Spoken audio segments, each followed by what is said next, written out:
What is going on, everybody? It's your digital disciple, Brian Cody, coming back at you again for another week. Not backyard blessings, creekside blessings. Man, we're out here in Conroe, Texas, enjoying this beautiful day that the Lord has given us.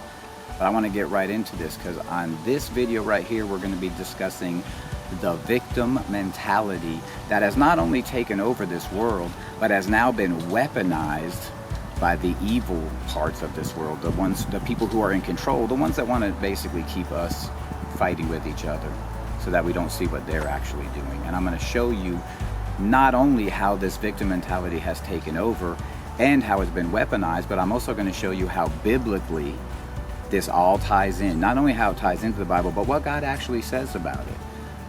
So here's what got me into this. John 5.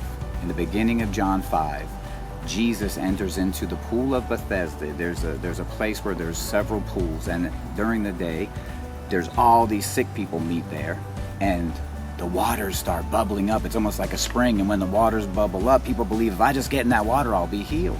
Well, there's a man who's been laying right next to this pool for 38 years and he's never gotten healed. He's still lame. And Jesus walks up to this man and asks him a question. And you know, when Jesus asks a question, he already knows the answer to it, but he asks anyway. And he asked this man this question: do you want to be healed?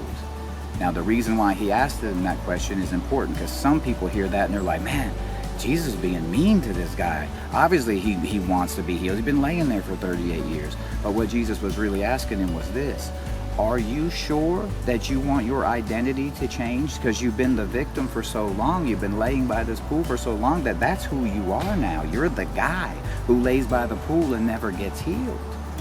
Do you really want that to change? Because once I heal you, you can no longer claim to be that victim. You will no longer be by this pool. You're going to have to go forward and become something else. You can't lean on that anymore. Now, I will say this. I know people go through struggles. I understand that bad things happen to all people, not just good people, to all people.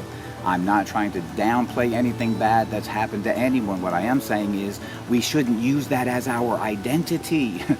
And let me tell you where this came from and how that ties into the world now.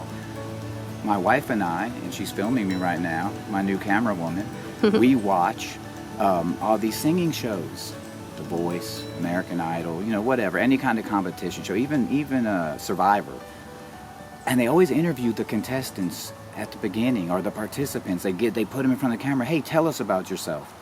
And I noticed how everybody starts off talking about themselves by the worst thing that's ever happened to them. Like that's the thing that they use as their identity is, you know, oh, I got in a car wreck when I was younger, or, you know, I lost my dad, he was in the army, or my brother died because he overdosed on drugs.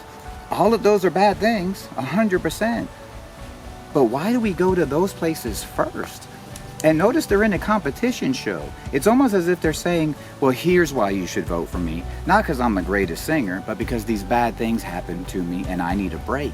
To the point where if you hear someone that comes across and says, I had a great family. We were raised by great parents. They love each other. We went to church every Sunday. I love my life. I love my parents. People be like, well, they don't deserve to win. Ain't nothing bad ever happened to them. You see? Victim mentality. But watch this. That in and of itself, that's not that bad. I understand that. Okay, Brian, it's not the end of the world. 100%, you're right.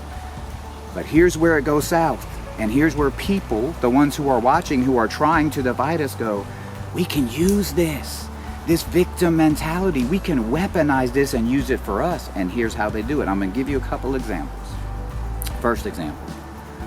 I'm a woman. You're a man. Throughout time, men have oppressed women. Therefore, I'm the victim. I have the moral high ground. Don't try to argue with me or defend yourself. You'll just be proving and showing your toxic masculinity. See, they even use words. So they take the victim mentality and now they've weaponized it. Ha, we got you, men. Here's another one. And these are all going on right now in the world we live in. Here's another one. I'm an African American. You're a white American. Throughout history, your people have oppressed my people. So because of that, I'm the victim, and I have the moral high ground. By the way, by being white, by definition, you're a racist. Don't try to defend yourself, because you'll just be proving what a racist you are. You starting to see how they can weaponize this now? Here's the third one and the final one. I'm gay. You're straight. Over the history of time, straight people have oppressed gay people. Therefore, I'm the victim, and I have the moral high ground. You're homophobic. Don't try to defend yourself, straight people. You'll even hear him say this: you've had your time, now it's our time.